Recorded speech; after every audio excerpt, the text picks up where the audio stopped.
바울의 로마 도착, 바울의 로마 도착이라는 제목으로 두 번째 시간을 갖고자 합니다.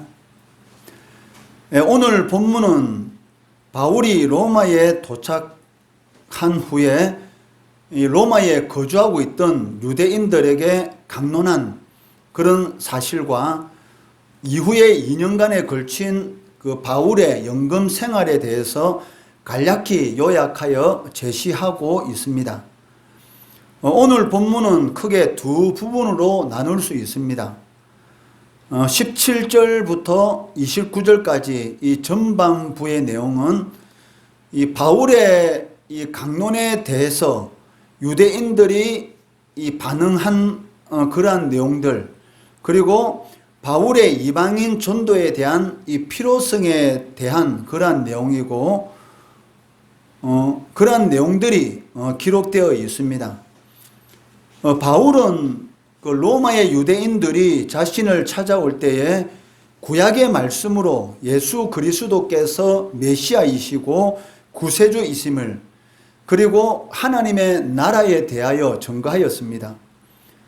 이때 그 바울을 방문한 이 많은 유대인들은 상반된 이 반응을 보이게 되는데, 소수의 무리를 제외한 대부분의 유대인들은 이 바울이 전한 복음을 배척하였던 것입니다. 그래서 바울은 이사야 선지자의 이 말씀을 인용해서 구원의 은혜가 이 복음을 배척한 유대인들로부터 이방인들에게로 넘어간 그 사실에 대해서 증거하고, 이방 선교의 이 필요성에 대해서 선포하고 있었다는 것이죠. 다음으로 후반부인 그 30절, 31절의 이 내용은 바울이 2년간에 걸쳐서 세를 내고 거주하고 있던 집에서 복음을 전했다는 것, 그리고 바울이 전한 이 복음에 대해서 아무도 금하는 사람이 없었다라는 것으로 사도행전 전체 내용이 마무리되고 있습니다. 그렇기 때문에 이 사도행전은 이 복음서나 이 서신서들과는 다르게 이 결론을 맺지 않고 있다는 것이죠. 이처럼 사도행전이 결론을 맺지 않고 있고, 또 바울의 이 선교 사역도 마치 그 미완성된 형태로 이렇게 마무리된 것처럼 보이고 있습니다. 이렇게 사도행전이 기록된 이유는 그 사도행전의 이 기록의 목적이 이 바울 사도에 대한 그런 정기를 소개하는 데에 있지 않기 때문입니다. 즉, 복음을 땅끝까지 전하시는 이 성령의 사역에 대해서 소개하고 있기 때문에 마치 이 사도행전이 이 결론이 나지 않는 것처럼 보이고 있고, 또 바울의 선교 사역도 미완성된 이런 형태로 마무리되고 있는 것처럼 보이고 있다는 것이죠. 하지만 미완성된 것처럼 보이는 바울의 이 선교 사역에 대해서는 그 바울의 이 다른 서신들을 통해서 우리가 여러 사실들을 알 수가 있습니다. AD 61년경에 그 바울이 로마에 도착하게 되고 2년 동안 이 셋집에서 연금 생활 중이면서도 불구하고 비교적 자유롭게 복음을 전할 수가 있었습니다. 이때 그 소위 옥중 서신으로 불리워지는 에베소서, 빌립보서, 골로새서, 빌레몬서 등의 이 서신서가 기록되었고, 그리고 이 로마의 연금 생활을 하고 있는 그 가운데 이 디모데와 두기고, 그리고 에바브로디도가 이 바울을 방문해서 위로했다라는 그 사실을 다른 서신서들을 통해서 우리가 알게 됩니다.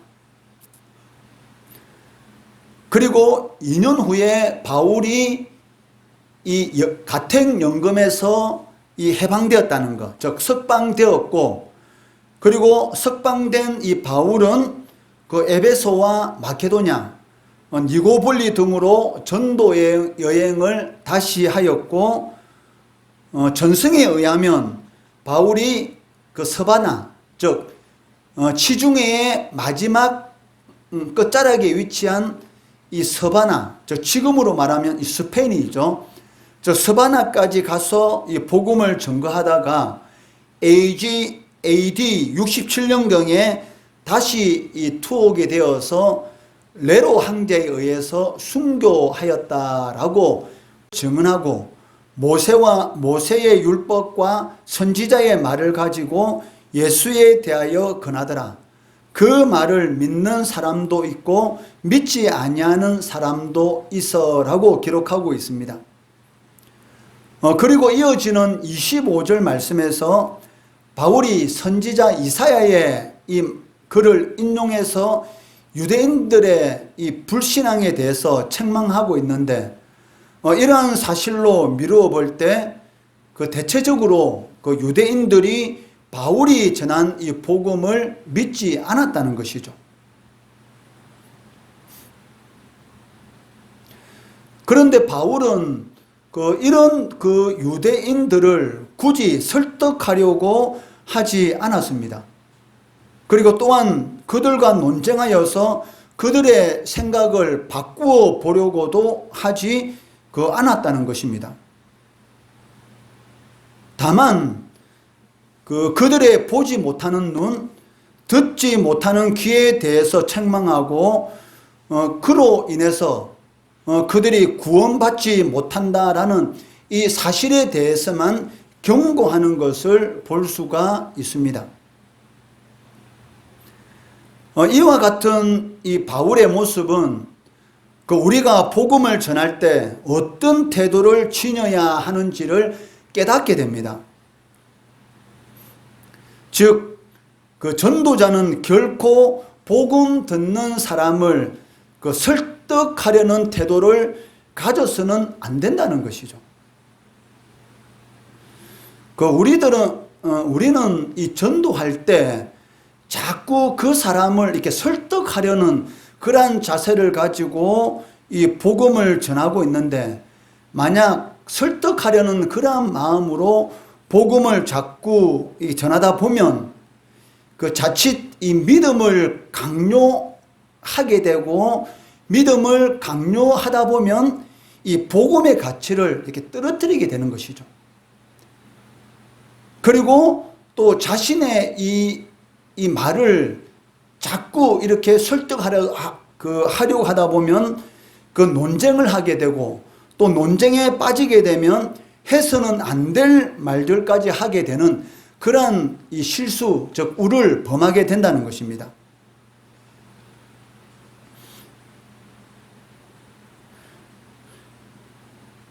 우리가 복음을 전하면서 가장 하게 되는 흔한 실수는 정인으로서의 이 자세를 이렇게 버리고 자꾸 이 설득자가 되려고 한다는 것이죠. 마치 내가 이 구원자인 것처럼 내가 가지고 있는 어떤 지식을 가지고 상대방을 설득해 가지고 내가 구원자라도 되는 것처럼 복음 듣는 자를 말로 설득해서 이 구원에 이르게 하려고 한다는 그런 자세를 가지고 복음을 전할 때가 있다는 것입니다. 그러나 하나님께서는 결코 우리에게 구원자가 되라고 말씀하지 않으셨습니다. 또한 설득자가 되라고도 말씀하지 않으셨죠. 다만 그리스도의 정인, 즉 그리스도의 정인으로서의 이 복음을 전하라고 말씀하셨다는 것입니다. 그리고 거기까지가 우리의 임무인 것이죠. 거기를 넘어서서 우리의 힘으로 무언가를 자꾸 하려고 하면 그것은 교만이 되고 하나님의 주권에 대한 이 도전이 될 수가 있다는 것입니다. 그러므로 그 사람들이 우리가 전한 이 복음을 듣고 믿든지 믿지 않든지 거기에 대해서는 우리가 상관할 필요가 없다는 것입니다. 왜냐하면 거기는 우리의 영역이 아니기 때문인 것이죠. 우리는 오직 정인으로서의 사명을 완수하는 것, 이것이 바로 신자로서의 의무라는 것입니다. 세 번째 주시는 그 영적 교훈은 이 복음의 은혜는 오직 듣는 자의 목이라는 것입니다. 그 28절 말씀에 보시면 이 듣는 것의 이 소중함에 대해서 역설하고 있습니다. 그 28절 말씀, 그런즉 하나님의 이 구원이 이방인에게로 보내어진 줄 알라. 그들은 그것을 들으리라 하더라라고 말씀하고 있습니다. 그 하나님께서 왜 구원을 이방인에게로 보내셨는지, 그리고 유대인들은 왜 하나님께서 구원을 이방인에게로 보내었는지 그 이유를 알아야 된다는 것이죠. 그 이유가 무엇이냐면 유대인들이 복음을 듣지 않고 배척했기 때문에, 반대로 이방인들은 이 복음을 들을 것이기 때문이라는 것입니다.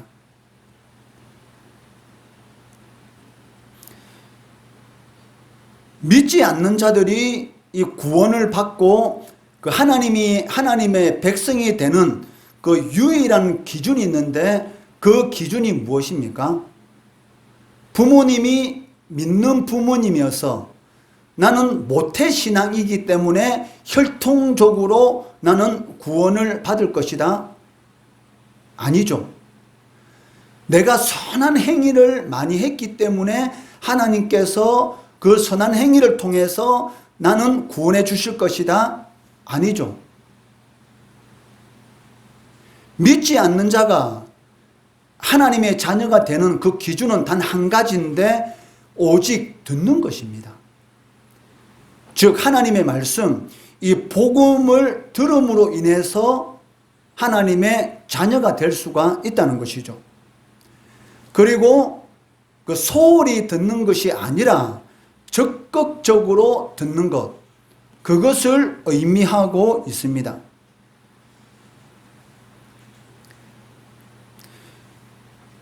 니느웨 사람들에게 하나님의 말씀을 전했던 이 요나를 여러분 한번 생각해 보시기 바랍니다. 그 요나는 성경이 증거하는 최초의 이방인을 위한 선교사였습니다. 그 최초의 선교사라면 그 선교사답게 타의 모범이 되었으면 얼마나 좋았겠습니까? 그러나 이 성경의 증거는 그와 정반대이죠. 그 다시 말해서 요나는 선교사지만 그 선교사로서 그 질이 좋지 않은 선교사다라고 우리가 말을 할 수가 있습니다.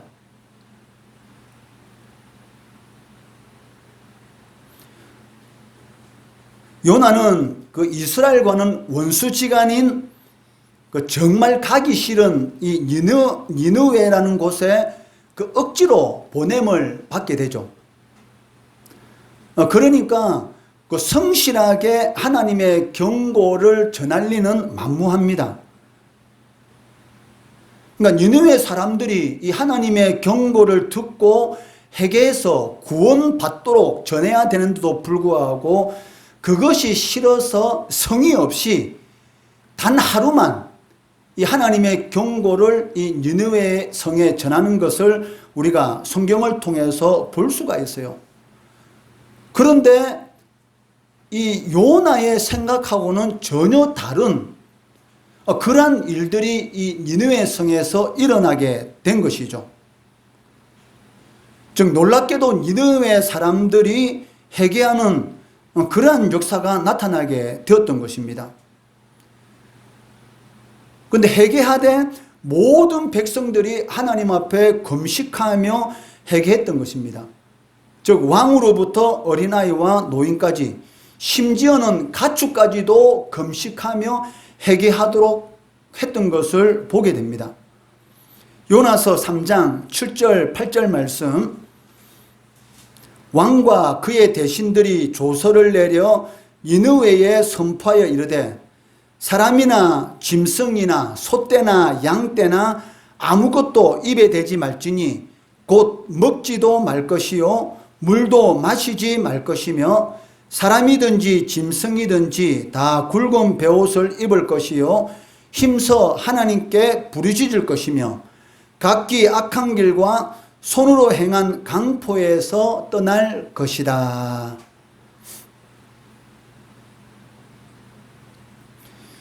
요나의 성의 없는 하나님의 경고, 이 성의 없는 이 하나님의 경고를 듣고서도 니느웨 성에 있는 모든 사람들이 금식하며 회개하는 그러한 일들이 일어나게 되었던 것이죠.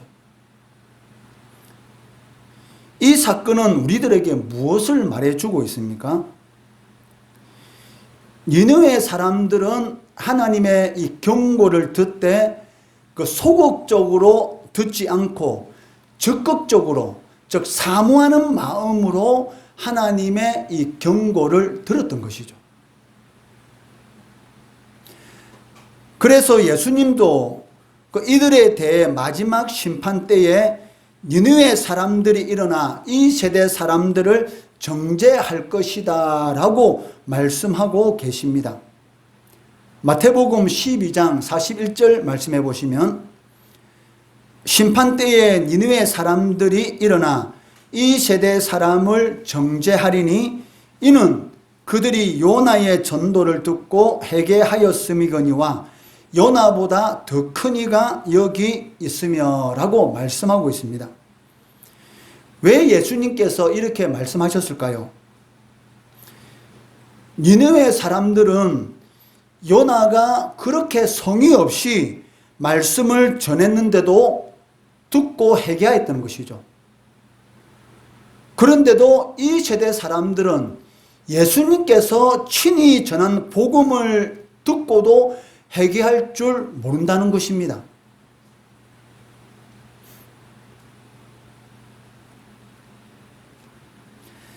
사실 이 말씀을 듣는다는 것은 그렇게 간단한 문제가 아닙니다. 듣고는 있지만 전혀 듣지 않는 사람들이 있기 때문인 것이죠. 그렇기 때문에 여러분들이 하나님의 말씀을 듣고 있다 할지라도 진지하게 들어야 되는 것이고 적극적으로 들어야 되는 것이고 무엇보다 받아들이는 마음으로 들어야 하고 사모하는 마음으로 하나님의 말씀을 들어야 한다는 것이죠. 그럴 때에 이 복음의 은혜가 임하게 되는 것입니다.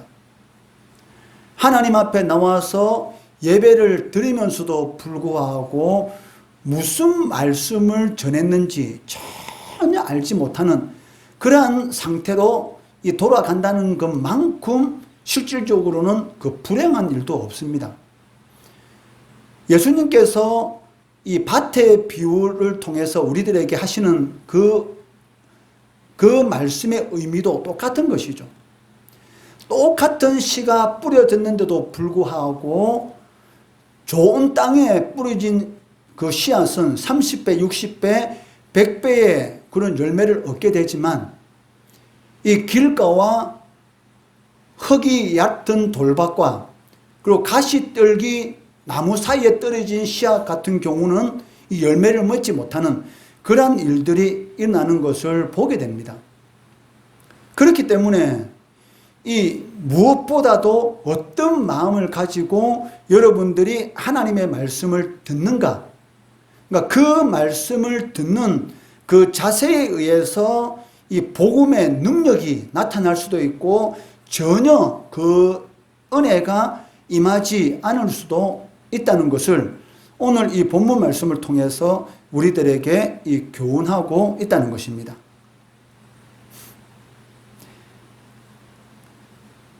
네, 말씀을 맺겠습니다. 오늘 본문 말씀을 통해서 이 세 가지 영적 교훈을 우리들에게 주시고 있습니다. 그 첫째는 주님께 충성하는 그러한 삶을 여러분이 살아가면 핍박과 반대는 당연히 일어난다는 것입니다. 이것이 정상이고 이것을 정상으로 받아들여야 한다는 것입니다. 둘째는 그 전도하는 사람은 설득자가 아니라 증거자라는 것이죠.